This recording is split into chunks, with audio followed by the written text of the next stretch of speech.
No começo da década de 1930, um fazendeiro chamado Van Zan encontrou ouro no topo de um morro que era conhecido como Mapungubwe, que fica na fronteira tríplice entre a África do Sul, o Zimbábue e o Botsuana. O ouro fazia parte de uma tumba de uma civilização antiga, e entre os achados havia a pequena figura de um rinoceronte de ouro. O rinoceronte de ouro de Mapungubwe logo foi guardado na Universidade de Pretória e pouco se falou sobre ele nas décadas seguintes, porque ele era um achado arqueológico incômodo para a política oficial da África do Sul. O pequeno rinoceronte provava que havia uma antiga civilização na região, mas a ideologia oficial da África do Sul assegurava que os holandeses haviam chegado na região antes dos africanos. Essa tese da terra vazia era um argumento historiográfico para um regime racista, que a partir de 1948 seguiria uma política oficial de segregação racial, o apartheid. Eu sou o professor Otávio e hoje a gente vai conversar sobre as pouco conhecidas culturas pré-modernas do sul da África e como elas foram vítimas de uma historiografia que por muito tempo esteve a serviço do imperialismo.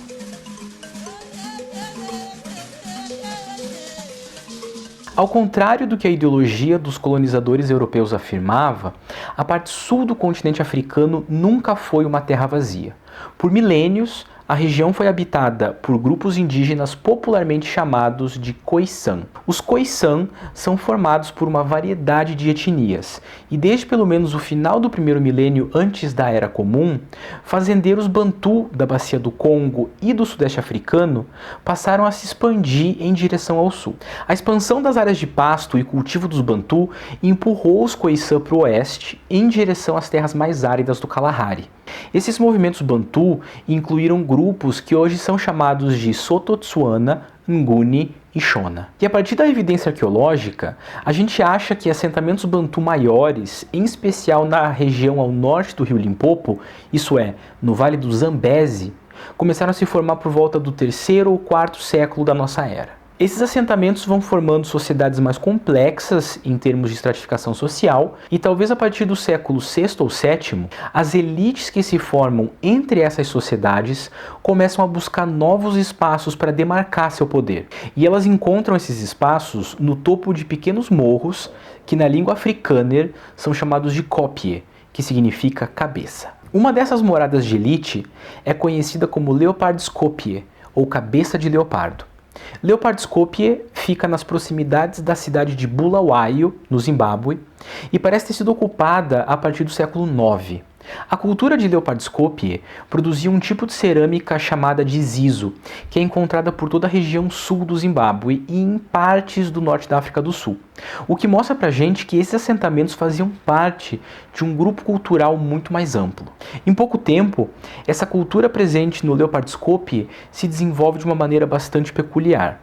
As elites construíam assentamentos murados em terrenos mais altos, e fora desses assentamentos, em terreno mais baixo, morava o resto da sociedade.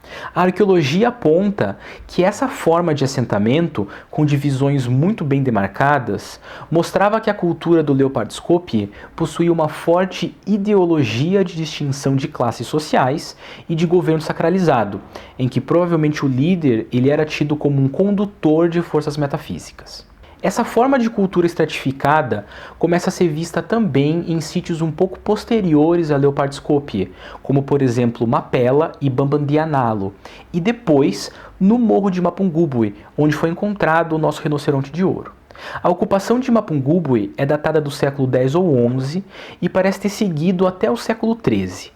Nesse espaço temporal, que vai do século IX ao século XIII, e nesse espaço geográfico, que inclui Leopardskopje, Mapela, Bambandianalo e Mapungubwe, a gente também encontra uma série de contas de vidro e outros produtos, entre aspas, importados. Isso significa que na virada do primeiro para o segundo milênio, a cultura de Leopardskopje era coesa o suficiente para se expandir territorialmente, para desenvolver técnicas de ourivesaria e de construção muito semelhantes umas às outras, e para mediar algum nível de comércio com a costa Swahili, já que as contas de vidro chegavam de fora da África pelo leste. E aí, a partir do século XIII, um novo assentamento mais ao norte começa a se destacar. Era o Grande Zimbábue. O termo Zimbábue vem da palavra Dzimba-Dzemabwe, que em língua Shona, ou Kishona, significa casa de pedra. E o Grande Zimbábue faz jus ao nome, por conta das enormes construções e fortificações em pedra. Elas eram tão chamativas que no século XVI, o português João de Barros disse que, de acordo com as tradições locais, o Zimbábue, que é como ele chamava a região, foi construído por demônios, porque os africanos da região não seriam capazes de construir algo tão impressionante. A ignorância de João de Barros é provada pelo fato de que, entre Botsuana, Zimbábue, Moçambique e África do Sul, centenas de ruínas como essas do Grande Zimbábue podem ser vistas até hoje, tendo sido construídas, em sua maioria, entre os séculos XIV e XVII. Ou seja, a técnica de construção não só sobreviveu desde os tempos de Mapela e Mapungubwe, como se espalhou por todo o Vale do Zambeze. O que a gente sabe sobre o Grande Zimbábue é que entre os séculos 13 e 15 ele era o polo que controlava o comércio entre os assentamentos do interior africano e a costa Swahili. Dali saía o ouro, o marfim, as peles de leopardo e todos os outros materiais que seguiam para as cidades Swahili de Chibuene, Sofala e Kiwa-Kisiwani. Quando a gente olha para esse avanço da cultura de Leopardscope e para as centenas de ruínas do Zambeze, é possível argumentar que havia uma sociedade, ou uma confederação de sociedades, ou mesmo um império, que ocupava o sul e o sudeste da África em uma magnitude que a historiografia imperialista jamais aceitou considerar. Essa magnitude era tanta que, se a gente olhar para o Grande Zimbábue a partir de uma perspectiva de história global, por exemplo, a gente vai perceber que até o comércio do Oceano Índico dependia dele e do ouro que era extraído ali do Zambeze. Esse apagamento, ou melhor, essa má vontade historiográfica, fica ainda mais explícita quando a gente olha para um achado do Grande Zimbábue que foi tão significativo quanto o rinoceronte de ouro de Mapungubwe: as águias de pedra. As fortalezas do Grande Zimbábue eram adornadas com aves esculpidas em pedra-sabão. Quando os primeiros europeus efetivamente alcançaram as ruínas, no final do século XIX, eles imediatamente ignoraram os avisos dos habitantes locais, que falaram que as fortalezas eram sagradas, e espoliaram as aves. Das 5 que foram roubadas, 4 delas foram retornadas ao Zimbábue somente entre 1981 e 2003. Uma delas ainda está em Grotechur, a mansão na África do Sul que pertenceu a Cecil Rhodes. Assim como o rinoceronte de ouro, as águias de pedra podem ser evidência de hierarquia política, de formas de poder, de concepções religiosas ou mesmo de heranças étnicas. Não é à toa, então, que durante boa parte do século XX, esses dois símbolos ficaram esquecidos, porque representavam uma tradição e um passado distante que não podia ser admitido pelo regime de apartheid.